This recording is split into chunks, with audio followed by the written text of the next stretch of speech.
LGBTQ Youth.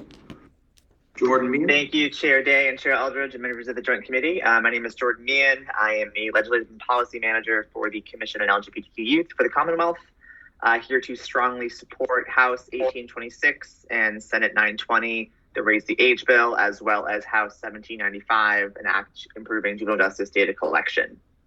As we've heard, House 1826 and Senate 920 would gradually raise the age of juvenile jurisdiction to include 18 to 20-year-olds over the course of a 5-year implementation period, which would improve public safety and decrease crime.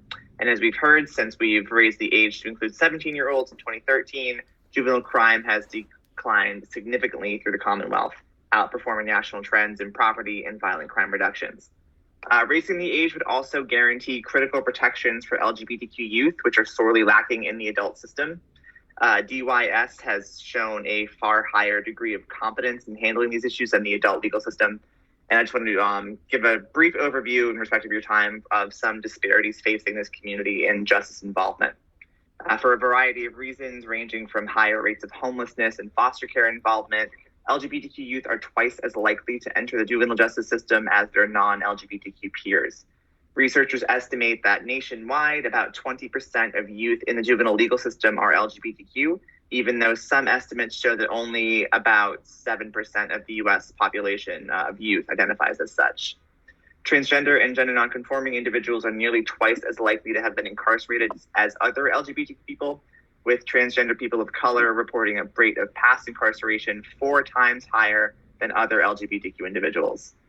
The overrepresentation of LGBTQ youth of color in the juvenile and criminal legal systems also reflects the racial disparities faced by all people, regardless of LGBTQ identity, involved in these systems.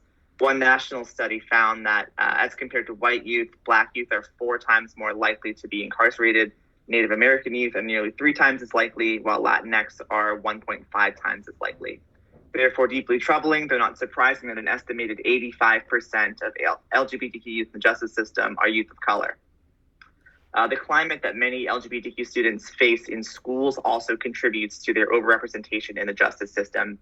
According to the latest Mass Youth Risk Behavior Survey, the YRBS, LGBTQ students were more likely to experience bullying, be involved in fights, skip school due to feeling unsafe, or to be threatened or injured with a weapon at school. All of these are, of course, indicators for being disciplined within school or via the juvenile or criminal adult legal systems. Given the high rates of abuse and harassment and lack of social support, it's therefore no surprise that these youth in Massachusetts were twice as likely to engage in fights in school, 3 times as likely to carry a weapon to school, and 6 times as likely to have experienced heroin use throughout their lifetimes. All of these behaviors can lead to arrest, especially considering that LGBTQ students nationwide are 3 times more likely to experience harsh discipline at schools when compared to their non-LGBTQ peers. And quickly, just to wrap up, the Commission also wants to express our strong support for House 1795, an act to improve juvenile justice data collection. As we've heard earlier, you can't fix a problem that you can't measure. The Commission knows firsthand through our work with several entities in the justice and child welfare systems that data on sexual orientation and gender identity is sorely lacking overall and inconsistently and sometimes incorrectly collected and reported where we have it. This leads to a lot of undercounting and makes it far more difficult to effectively help LGBTQ youth who are involved in these systems and reduce disparities. And this bill would really help change that. We'll be submitting some more detailed written testimony on both of these bills, but for these reasons, the Commission urges the Joint Committee to issue a favorable report on House 1826, Senate 920, and House 1795, and we thank you for your time. Thank you very much. We'll keep an eye